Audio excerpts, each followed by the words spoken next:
Dar Narċis f'San Vincenz De Paul bdiet tilqa fija l-ewwel persuni li jeħtieġu kura fit-tul. Dan wara li fil-jum tal-Ħamis ġiena wkurat il-ftuħ uffiċjali ta' din id-dar b'investiment ta' €2 miljun.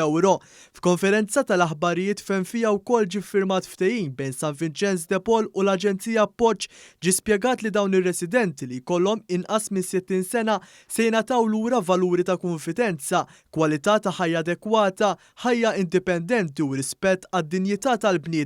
Fost is-servizzi li se jingħataw f'Dar Narċis hemm għajnuna l-integrazzjoni soċjali, assistenza medika ta' infermiera, fiżjoterapija, occupational therapy, speech therapy, servizzi ta' ħaddiema soċjali, dentistrija u anke psikoloġija.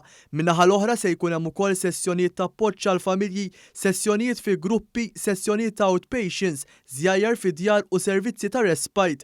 Il-Ministru għall-Anzjani u Anzjanità Attiva Michael Farrugia għal kif dawn il-persuni llum se jibdew igawdu l-indipendenza tagħhom f'post iddedikat għal ħtiġijiet tagħhom. Huwa fl-interess tal-persuni illi għandhom 18-59 sena illi sa nkunu qegħdin naraw illi jingħataw il-pass il-futur possibbli għalihom illi wara li mardu jew kellhom inċident jistgħu jerġgħu jiġu reintegrati fil-komunità.